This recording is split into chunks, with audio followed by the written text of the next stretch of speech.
Muito bem, esse final de semana prolongado, porque é um feriado nessa sexta, 9 de julho, e muita gente até hoje se pergunta, que feriado é esse, né?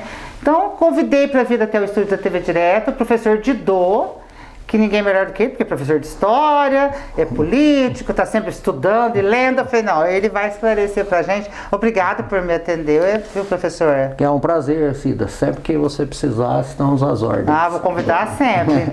Professor, o que é o 9 de julho? Foi um movimento? Isso, o 9 de julho, Cida, ele tem a ver com o chamado... ou a chamada, né, Revolução Constitucionalista de 1932, né? Oficialmente a revolta ou a revolução, né, ela começou no dia 9 de julho de 1932, quando os estudantes se rebelaram contra o governo Vargas, né? Então foi quando começou? Foi quando começou, isso. Porque ela durou a partir, então, julho, agosto, setembro. No comecinho de outubro já tinha terminado, porque a gente pode dizer que foi uma guerra civil, né? Uma guerra civil, porque São Paulo enfrentou o governo federal no sentido armado para... Governo, todos os estados? Todos os estados. Não foi uma coisa Minas-São Paulo? Não, não foi uma coisa Minas-São Paulo. Acabou sendo Minas-São Paulo, como também foi Paraná, né, porque são as fronteiras do estado de São Paulo. Certo. E o Vale do Paraíba, que é a fronteira com o estado do Rio de Janeiro. Mas, na verdade, foi um movimento paulista contra... Isso, contra o governo do Getúlio Vargas, né? Porque o Getúlio Vargas, né, quer dizer, os primórdios, né, do movimento aconteceu assim. Por que isso aconteceu? Isso, São Paulo e Minas dominavam a política da República, né? Desde que houve a proclamação da República em 1889, São Paulo e Minas basicamente dominavam a política nacional. Então, os presidentes, a partir do Prudente Moraes, ou eram paulistas ou mineiros, né, na sua maioria, né, exceção de um ou outro ali. Então, o que aconteceu? Na década de 20, houve um movimento no Brasil para modernizar a política brasileira. Em 1930, na eleição de 1930, essa modernização foi encabeçada por um candidato que era o Getúlio Vargas, que era governador do Rio Grande do Sul e que se candidatou à presidência da República, tendo como vice-presidente o governador da Paraíba, João Pessoa. Quebraram. Então, eles fizeram uma chapa para enfrentar. Por quê? Porque havia um acordo, né, chamado política do café com leite. Uma alternância. Isso, café de São Paulo e o leite de Minas, então eles se alternavam na presidência. Quem estava na presidência era o Washington Luiz, que era ele era da política paulista, foi prefeito de São Paulo, foi governador de São Paulo e tudo mais. Então, ele teria que indicar, dentro desse acordo deles, né, um mineiro, que no caso seria Antônio Carlos Ribeiro de Andrada, que era o governador de Minas. E aí ele não indicou o Antônio Carlos, indicou um pupilo político dele, chamado Júlio Prestes, que também tinha sido prefeito de São Paulo e governador. Quando o Washington Luiz era presidente, Júlio Prestes era governador. Então, o que aconteceu? Os mineiros se rebelaram contra a candidatura do Júlio Prestes e apoiaram a candidatura Vargas, né? E aí o que aconteceu? Vargas perdeu a eleição, né? Só que houve um movimento militar, né, depois, em outubro de 1930, que acabou derrubando o presidente Washington Luiz e impediu a posse de Júlio Prestes, que tinha sido oficialmente o vencedor. Então, o que aconteceu? O Vargas, ele representava essa modernização da política brasileira. A ideia de leis trabalhistas, né, a ideia de industrialização do Brasil e tal. Então ele foi apoiado até por um grupo paulista muito forte, né, que era principalmente ligado aos industriais e tudo mais.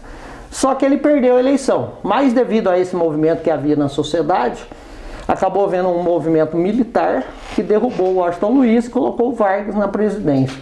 Como ele não era um presidente, vamos dizer, que era um presidente constitucional, então começou aquilo que era chamado governo provisório. E o Vargas, então, assumiu prometendo uma nova Constituição para o Brasil, uma Constituição mais moderna e tal, que inclusive, né, que era o seu lema, eram os seus várias propostas de campanha dele, voto feminino, por exemplo, né, o voto secreto, que não era, o voto era aberto antes e tal. e política industrial. Então ele começou a implementar esses tipos de mudanças, né? E aí os paulistas se sentiram muito desprestigiados no governo Vargas e aí acabaram se colocando na oposição ao Vargas, né? O Vargas indicava pessoas para serem os chamados interventores estaduais e os paulistas não gostavam ou não gostaram de nenhum interventor que ele indicou, porque nenhum era paulista, né? E estava ligado à política paulista. Então o que aconteceu?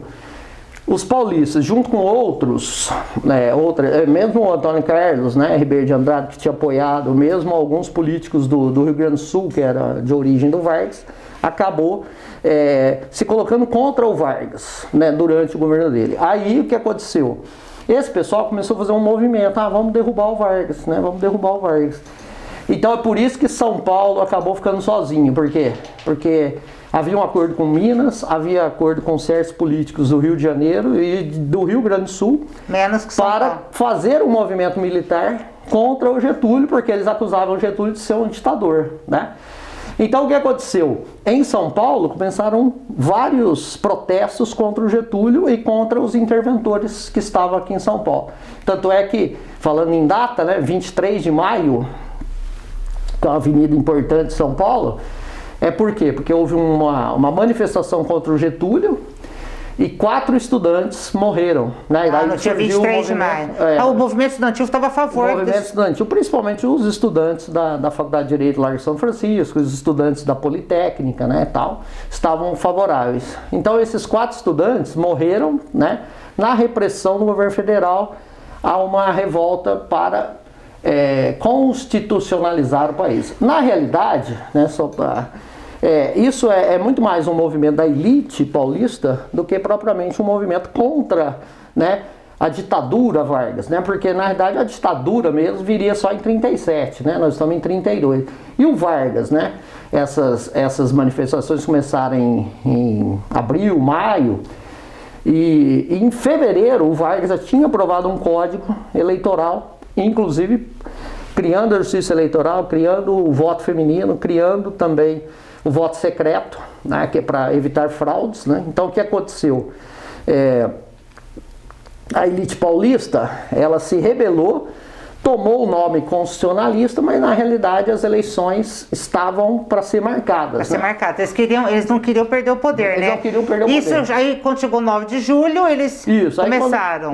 Devido à revolta que causou a morte e o movimento, né, MMDC, né, que era o nome dos estudantes, aí essas manifestações começaram a aumentar. Aí nesse meio tempo Vargas indicou um interventor paulista que era um senhor lá, Pedro Toledo, muito velho, tal, muito já idoso na época, que era um proeminente político. Você vê como ele era velho, ele era idoso, né? Ele era um proeminente político no Império ainda, no segundo reinado do Pedro II. E aí ele indicou o Pedro Toledo, mas que não agradou, né? Aqui. De qualquer forma não agradou. De qualquer forma não agradou. Agora, nesse movimento paulista, os paulistas perderam. Perderam, E por que comemora? Então, aí foi uma decisão política, né? Porque aí São Paulo se mobilizou, no dia 9 de julho eles tomaram as rádios, né? Tá, os estudantes, principalmente do Largo São Francisco, colocaram uma mesa lá na praça, né? E começaram a fazer o pessoal para aderir ao movimento, inclusive se alistar como soldados do movimento, já no dia 9 de julho de 1932. Então por isso que a data ficou marcada. Aí o que aconteceu? Julho, agosto, setembro, e São Paulo perdeu, né? Por quê? Porque Minas não apoiou militarmente, nem o Rio Grande do Sul, nem tal. Então São Paulo ficou cercado e tal, e acabou perdendo a guerra, né? Não teve como ganhar, né? Foram mobilizados, pra você ter uma ideia, foram mobilizados mais de 40 mil pessoas aqui, 35 a 40 mil. Só do estado de São Paulo? Só no estado de São Paulo. Pra você ter uma ideia, na Segunda Guerra, o Brasil vai mobilizar 45 mil soldados do Brasil inteiro para ir para a Segunda Guerra. E aí, né, no 32, só paulistas foram mobilizados. Quer dizer, eles fizeram um movimento de elite, perderam e comemoram. Isso. Então você acha que é legítimo esse feriado? Não, eu sempre considero, eu sempre brincava até com os alunos, que eu falava assim, é o único feriado que comemora uma guerra que perdeu, né? Porque aí São Paulo perdeu, né? E aí eles começaram a dizer que tinham vencido politicamente, porque logo depois Vargas convocou uma eleição para a Assembleia. Mas ele já estava prestes a fazer isso. Já estava prestes a fazer isso, exatamente. Não estou defendendo Vargas, só estou acompanhando a tua história. Isso, claro. Mas aí o que aconteceu? Os paulistas, eu acho que é um sentimento, existe um sentimento nativista, né, regional aqui em São Paulo, que fez com que a juventude, principalmente, né, aderisse a esse movimento, e eles foram levados a brigar contra o Getúlio, né, mesmo que militarmente não tivessem. E desses 40 mil, você tem números de quantos morreram? Olha, no geral morreram, quer dizer, os números variam um pouco, né, tal, mas em torno de 800 paulistas morreram e mais ou menos uns 300, 350 do governo federal. Agora, e onde entra Mococa nesse contexto? Aí, como Mococa estava está na fronteira, né, houve combates aqui, né, tal, inclusive alguns mocoquenses se alistaram, né? Nós temos 3, né? Inclusive queria agradecer o Antonino Silva por mandar, eu só lembrava do Roque Peso, mas ele falou Domingo Gílio e Benedito Ribeiro também, né? Que foram 3 mocoquenses que heroicamente morreram na guerra, né? E foram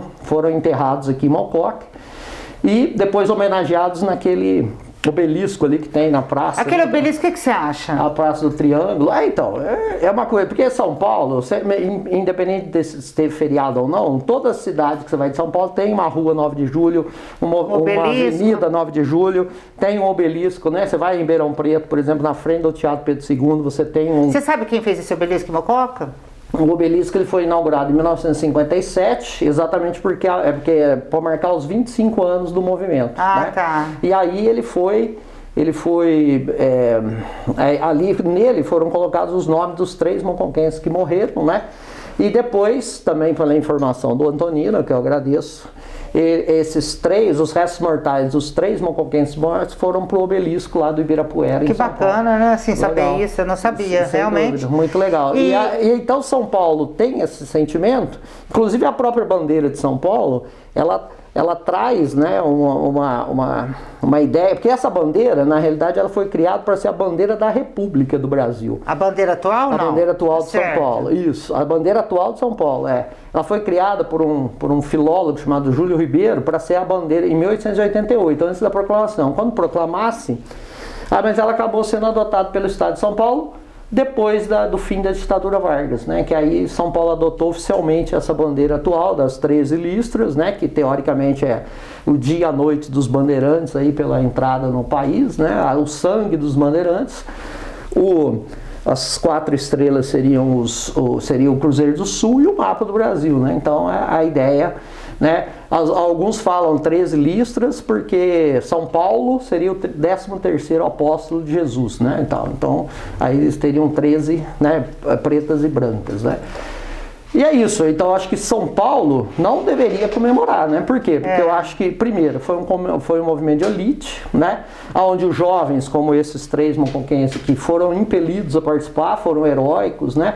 Mas, ao mesmo tempo, eram muito jovens, né? Tinham 20 e poucos anos, né? E acabaram morrendo por uma causa que, na verdade, era muito mais a perda do poder da elite paulista do que uma causa que a favor Isso, da democracia e da Constituição, né? Gente, não vou esperar mais data nenhuma para entrevistar o professor Didô, porque olha que aula, né? Nossa, sinceramente, eu nunca imaginei que fosse tudo isso, né? Isso, né? Exatamente. E você vai e volta, você vai lá atrás, achei muito bacana. Tem alguma coisa que você gostaria de colocar mais desse feriado? Eu acho que, assim, todo feriado, ele tem uma representatividade, né? Certo. Quer dizer, se você pensar, como a gente está fazendo aqui, né? Eu agradeço você ter convidado e a gente falar das datas, é sempre muito importante, né? Porque, normalmente, as pessoas, elas sabem que é feriado, mas não sabem por quê, né? Exatamente. E a ideia do feriado é exatamente essa, né? Você falar sobre aquilo, né? Então você vê, por exemplo, igual o Dia da Consciência Negra, para você refletir, né? Exatamente, refletir. Outra coisa que eu quero te chamar qualquer dia para falar, que eu fico me perguntando, embora eu seja de criação mineira, né?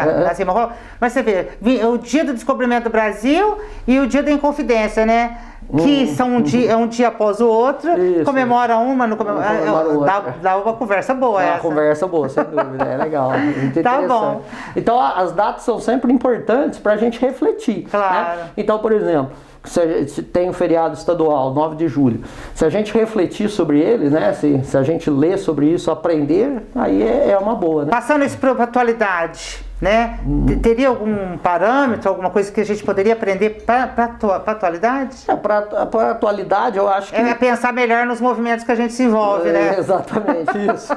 E também eu acho, quer dizer, uma coisa muito importante, né? A gente está num período em que a gente tem que realmente lutar muito pela democracia, né? Porque São Paulo pegou até esse mote exatamente para poder angariar mais gente, né? Porque é pela democracia, pela Constituição, né? E eu acho que nesse momento a nossa Constituição, a nossa democracia está em sério risco. Né? Sendo muito ferida, né? Isso. Então a gente tem que unir as forças democráticas, né? Sejam pessoas mesmo que defendam posições ideológicas, político-ideológicas diferentes, mas todos favoráveis à democracia, né? Então Sempre. Você vê, por exemplo, foi uma coisa muito simbólica, né? O encontro do Fernando Henrique Cardoso com o presidente Lula, os dois ex-presidentes, que sempre foram adversários políticos, né? Quer dizer, de um determinado momento, né? Mas se uniram exatamente porque é a ideia da democracia. Então nós precisamos, independente de quem a gente vai poder querer votar, né? No futuro, né, na eleição do ano que vem, por exemplo, a gente tem que sempre escolher os democratas, né, porque na democracia nós podemos ter a nossa liberdade. E enxergar todos os lados da história. Exatamente. Eu brinco, eu falo, toda história tem 3 versões, a minha, a tua e a verdadeira. Mas a história oficial é muito bacana a gente aprender. Muito obrigada. Eu que agradeço. Convidarei sempre. É um prazer. Bom feriado, né? Bom feriado. Bom feriado a todos. Tchau. Obrigado.